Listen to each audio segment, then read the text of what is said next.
গিন্নি, পেটটা ভরেনি বুঝলে, তুমি আর এক হাঁড়ি ভাত বসাও। আমার জন্য 2 হাতা রাখা আছে, ওটাও খেয়ে নাও না, খাও। আমি আর ভাত বসাতে পারবো না, এখন উনুন ধরাও, আঁচ দাও, ভাত বসাও। আরে তোমারটা তুমি খেয়ে নাও না, তুমি তো জানো আমার এইটুকু খাবারে পোষায় না। তারপর তুমি আজকে ওই ওলের ঝোলটা যা বানিয়েছিলে না, আহা, খাই খাই খাই খাই করে আমার জীবনটাও খেয়ে ফেললে গো। আরে বাবা, ভগবান এই পেট দিয়েছে কিসের জন্য? এত খাটাখাটনি সবকিছুই তো এর জন্য নাকি? হ্যাঁ,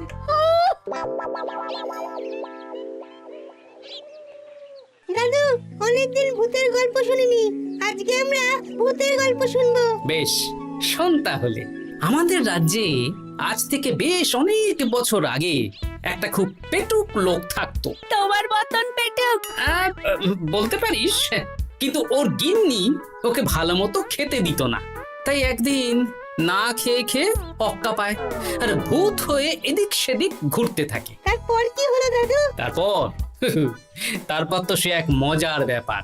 ভূতকে ওর গিন্নি চোখে দেখতে পেত না, তাই সেই পেটুক ভূত কিছুদিন পর থেকে গিন্নির উপর হুজ্জুতি শুরু করলো। কিরকম হুজ্জুতি দাদু? গিন্নি যা রান্না করতো সব চুরি করে খেয়ে নিত। এই এসব উল্টো পাল্টা কথা বলে আমাকে ভয় দেখাতে পারবে না। হ্যাঁ, এই রে, তোরা চটপট খেয়ে নে, নইলে তোদের দাদু আবার ভাগ বসাবে রে। খা।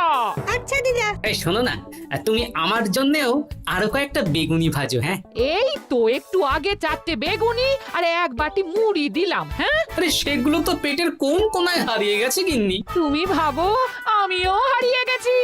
বেশি খিদে পেলে নিজে রান্না করে খাও। আর সে তুমি না থাকলে আমি রান্না করেই খেতাম। দিদা, দাদু কিন্তু তোমাকে চলে যেতে বললো। কি বললে? আমি চলে যাব? আরে তাহলে তাই হবে। এই গুলটে, তুই এসব কি বলছিস বলতো? গুছিয়ে বিদায় নিচ্ছি। আরে আরে আরে, কোথায় চলে যেতে বললাম গিন্নি? হয়েছি আর না, আজকে আমি বাপের বাড়ি চলে যাব। হ্যাঁ, এই দেখো, আমি কোথায় চলে যেতে বললাম? তোমার মনের কথা আমি বুঝে গেছি। এই দেখো, থাকবো না এই পোড়ার মুখ সংসারে। যা। লক্ষ্মী সোনা রাগ করেছে। হাওয়া গরম আছে, চল এখান থেকে বেগুনি নিয়ে এখন কেটে পড়ি। আরে সামান্য ব্যাপারে রাগ করার কি আছে বলো তো? এবার নিজের সংসার নিয়ে নিজে থাকো, সারাদিন শুধু খাই খাই আর খাই খাই। নাও এবার ঠেলা সামলাও। ভুল করেও আমাকে বাপের বাড়িতে ডাকতে যাবে না বলে দিচ্ছি। যদি যাও তাহলে আমার থেকে খারাপ কেউ হবে না, এই বলে দিলাম। ওগো, তুমি আমায় ছেড়ে চলে গেলে গো, এবার আমি কার কাছে বায়না করবো গো?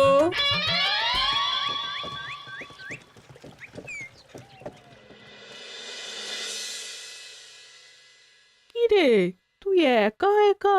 জামাই কোথায়? তোমাদের জামাইকে ছেড়ে চলে এসেছি। এ মা, তুমি কি থাকতে দেবে না আমি চলে যাব?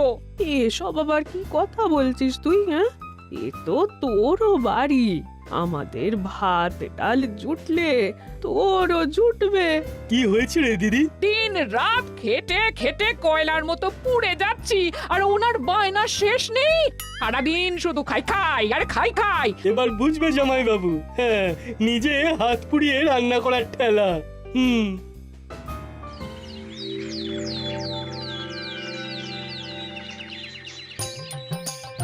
গোপাল দাদা, ও গোপাল দাদা, ও গোপাল দাদা, গোপাল দাদা, এ দরজা খোলো, মহারাজ ডাকছেন। এই রে, অনেক বেলা হয়ে গেল। আরে দরজাটা খোলো। যাচ্ছি যাচ্ছি। আরে আজকে তো গ্রামের সেচ প্রকল্প নিয়ে আলোচনা আছে, মহারাজ তাই তোমাকে ডাকছেন। মুখ হাত ধুয়ে যাচ্ছি।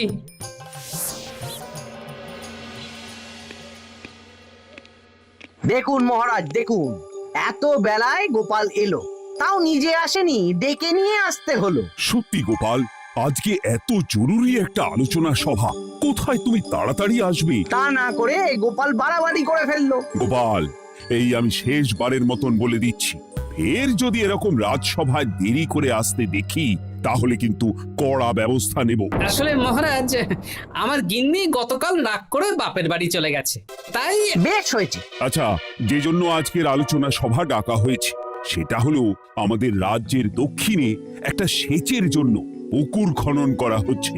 এ তো খুব ভালো কথা মহারাজ। দক্ষিণের চাষি ভাইরা অনেক দিন ধরে জলের সমস্যায় ভুগছিল, এবার একটা সুরাহা হবে।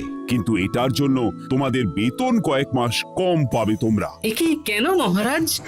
তোমার তো এখন একজনের সংসার গোপাল, তোমার আবার চিন্তা কিসে? তাহলেও সেচের জন্য পুকুর খোঁড়া হবে, তার সাথে আমাদের বেতনের কি সম্পর্ক? কারণ ভাড়ারের অবস্থা খুব একটা ভালো নয়, তাই আগামী 3 মাস তোমাদের বেতন 5 মোহর করে কম দেওয়া হবে। হ্যাঁ? হ্যাঁ নয় হ্যাঁ। আর ওই 3 মাসের কেটে নেওয়া বেতন চতুর্থ মাসের বেতনের সঙ্গে যোগ করে দেওয়া হবে।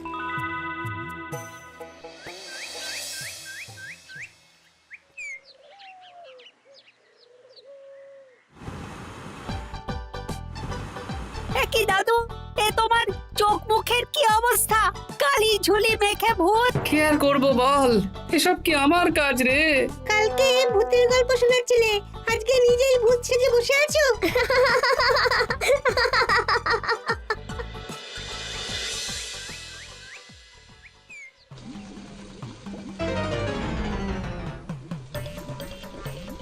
এই রে, ভাতগুলো পুড়ে গেছে।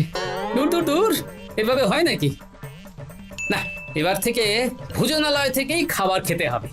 একার জন্য কে আবার রান্না করে? দূর দূর। কি গোপাল দাদা, তুমিও আমার মতন ভোজনালয়ে খাচ্ছ?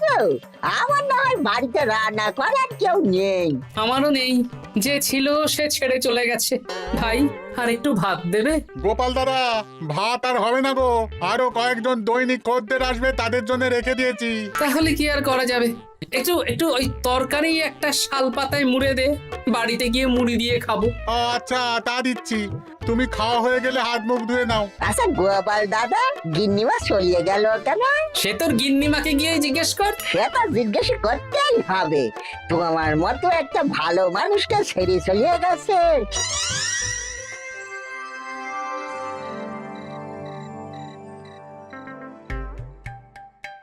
এসো এসো। এই নাও ধরো, পুঁটির মা তোমার জন্য কটা রুটি আর তরকারি পাঠালো। শুনলাম তুমি বাইরে ভোজনালয় খাচ্ছ। কি আর করবো বলো, একদিনই ঘর দুয়ারের একই অবস্থা করেছো গো গোপাল দাদা। ওই একার সংসার, এখন আমার কাজের মধ্যে দুই, খাই আর শুই। তা গিন্নিমাকে খবর দাও। না না না, খবর দিলে আবার অশান্তি শুরু করবে, বরং তুমি গিয়ে বলো। বেশ, তাহলে কালকে আমি তোমার শ্বশুর বাড়ির দিকে সার কিনতে যাব, না হয় গিন্নিমাকে আমিই খবর দিয়ে দেবো।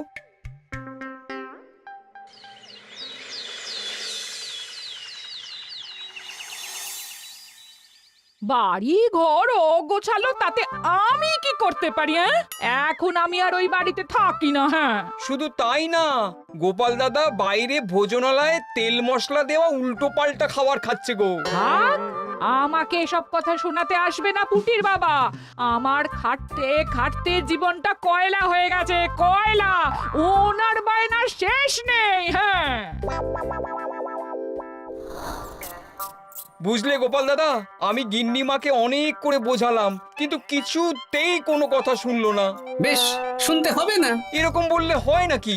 চারিদিকে ঘর দুয়ার অগোছালো, খাবারের থালা বাসন এদিক ওদিক ছড়িয়ে ছিটিয়ে আছে। ওরে বাবারে, ইঁদুরেও আস্তানা করেছে। যা হচ্ছে হোক।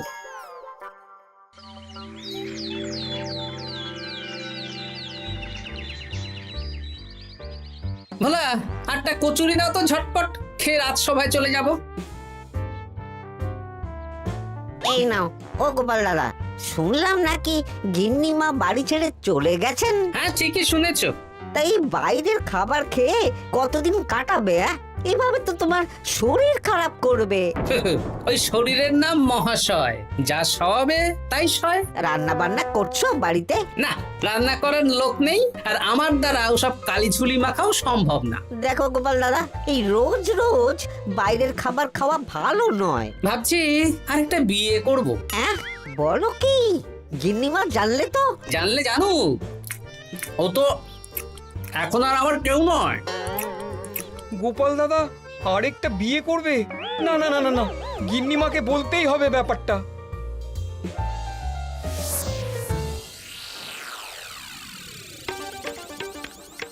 গিন্নিমা, তুমি আবার এসেছো পুটির বাবা। সর্বনাশ হয়ে গেছে।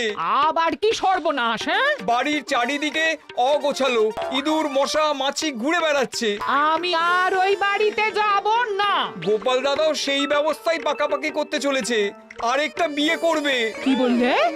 জল জ্যান্ত বউ থাকতে আরেকটা বিয়ে? হ্যাঁ, আমি আজকেই যাব। ওর একদিন কি আমার একদিন? হ্যাঁ, আমি আজকেই যাব। এই দিদি, এক মুহূর্তে এরকম বদলে গেলি কেন? আবার আবার তো জামাইবাবু তোকে কাটাবে। তা বলে তোর জামাই বাবুটাই অন্য কারোর হয়ে যাবে?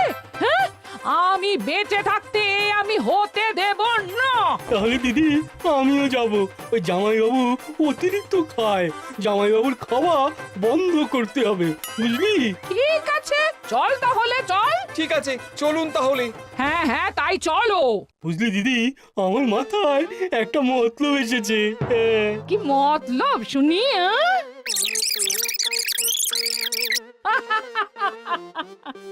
এই বেশ তো বেশ, এতে যদি তোর জামাই বাবুর অতিরিক্ত খাওয়া কমে তাহলে তো ভালোই কথা। হ্যাঁ, কিন্তু খুব সাবধান, গোপাল দাদার নজর কিন্তু বাজ পাখির নজর। তাহলে যাওয়ার পথে একটা সাজঘর হয়ে যেতে হবে। হ্যাঁ, তাড়াতাড়ি চলুন, রাতে মনে হয় ঝেঁপে বৃষ্টি হবে। কই গো, বলি কোথায় গেলে? এ কি, আমি তো বেশ ভালোই ছিলাম, তা তুমি আবার ফিরে এলে কেন? আমি বেঁচে থাকতে তুমি আবার বিয়ে করবে? ওসব চলবে না। আমি এক সাধক বাবাকে নিয়ে এসেছি, তোমার সব ভীমরতি ইনি ছড়িয়ে দেবেন। হ্যাঁ, আজকে থেকে তোমার অতিরিক্ত খাওয়া দাওয়া বন্ধ করার দায়িত্ব এনার। যা বাবা,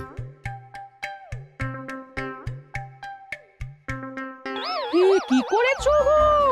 হ্যাঁ, ঘর দুয়ার তো পুরো শ্মশান হয়ে গেছে গো।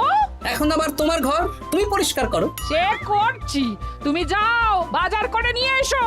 ভোলার দোকান থেকে বেশি করে ছানা আনবে, আর রাতে ছানার বড়া করে তরকারি বানাবো। হ্যাঁ, আহা, কতদিন খাইনি, এক্ষুনি যাচ্ছি। উহ, তাড়াতাড়ি যাও, তাড়াতাড়ি যাও। মেঘ ডাকছে, রাতে বৃষ্টি হবে। আমি এই ঘর গুছিয়ে রান্না বসাচ্ছি গো। বলো কি গোপাল দাদা, গিন্নিমা ফিরে এসেছেন? হ্যাঁ, সকালে তোমার দোকানে বলেছিলাম না বিয়ে করব, সেটা নিশ্চয়ই কেউ শুনে গিন্নির কানে দিয়েছে। ব্যাস, ঘরের বউ ঘরে চলে এলো।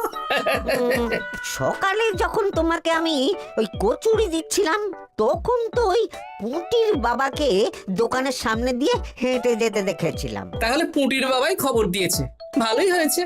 যাই হোক, আমাকে ওই 500 গ্রাম মতো ছানা দাও তো, গিন্নি ছানার বড়া দিয়ে তরকারি করবে। ভালো তো, ভালো তো, তোমরা ওই কর্তা গিন্নি একসাথে খাবে। আবার কোন সাধককে নিয়ে এসেছে যে আবার খাবার খাওয়া নিয়ন্ত্রণ করবে? দেখো কি করে তোমাকে সামলায়। এই নাও।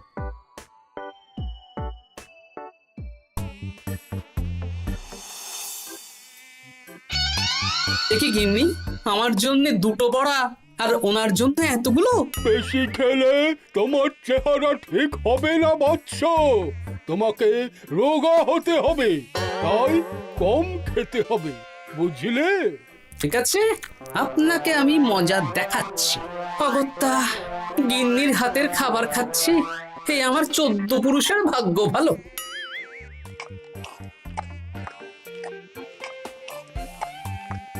বাবা, আপনাকে আরেকটু তরকারি দিই বাবা? দে মা, দে। আমাকে দাও। একদম না, বলেছি না তোকে রোগা হতে হবে। হ্যাঁ, কি মশা রে তোদের বাড়িতে। আরে রে, নকল গুফ, মশা যাওয়ার আগে আপনাকে আমি তাড়াবো। এই কদিন চারদিকে সব ছড়িয়ে ছিটিয়ে নোংরা করেছে, মশা মাছি এত তাড়াতাড়ি যাবে না। হ্যাঁ, আমার খাওয়া হয়ে গেছে, আমি উঠলাম। আপনি ভালো করে খান, কেমন?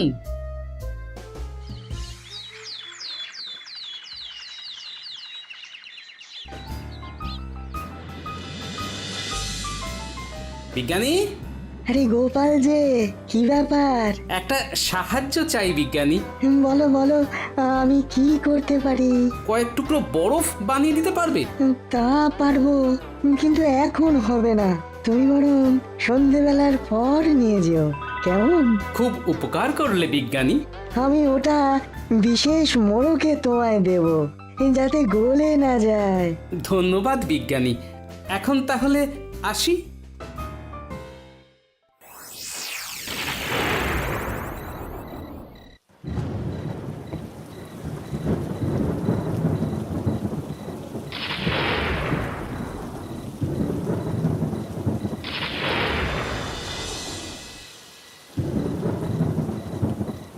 ভালো করেছিস বাবা, যা মশার উৎপাত, মশারি ছাড়া ঘুমোনো যাবে না। কথায় আছে সেবাই পরম ধর্ম, তাই একটু ধর্মকর্ম করছি আর কি।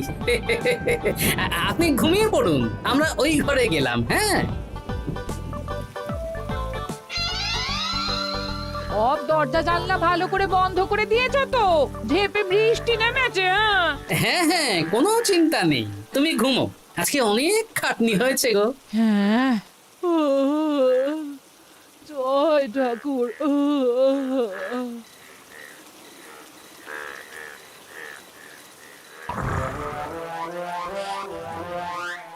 এই তো গিন্নিও ঘুমিয়েছে, এবার আসল কাজ শুরু হবে।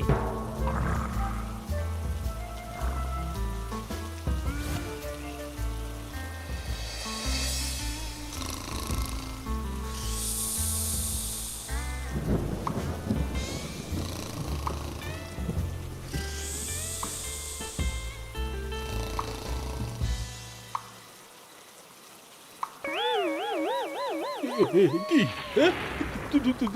জল পড়ছে কেন? চাল ফুটো হয়ে গেল নাকি? এত রাতে দিদিকে ডাকা ঠিক হবে না। আরে আরে কি মুশকিল, এখনই জল পড়ছে।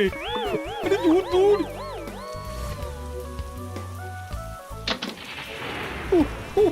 বাপরে বাপ।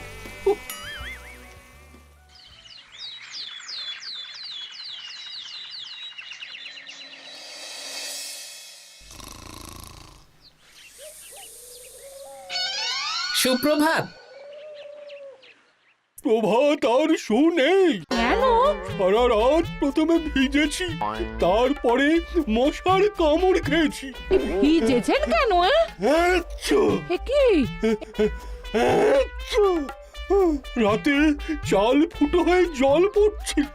আচ্ছা, খুব ঠান্ডা লেগেছে। একটু একটু মধু আর তুলসী পাতা দে, একটু খাই। এই দিচ্ছি বাবা। এ হতেই পারে না, কদিন আগেই তো চাল সারিয়েছি।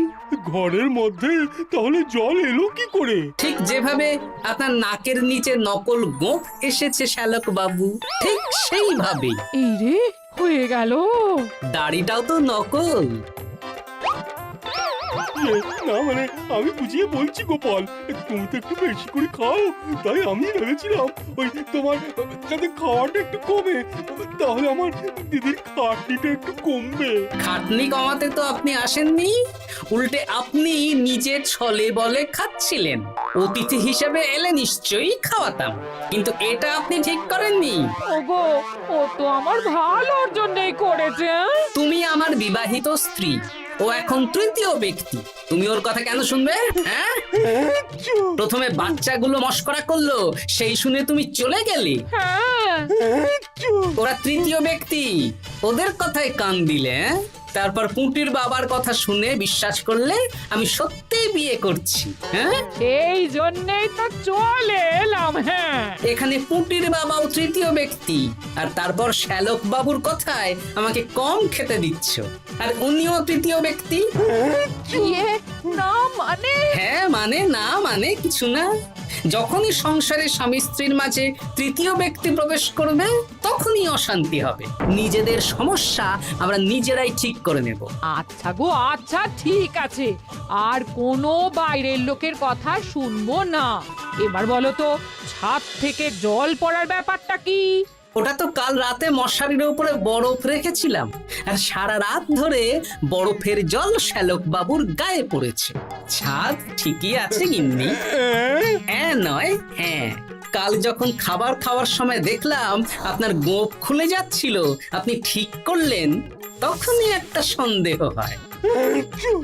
ওরে ওরে গোপাল, আমি আর তোমাদের কর্তা গিন্নির মাঝে থাকবো না। আমি পালাই, আমি পালাই। ও, ও, ও, ও, ও, ও।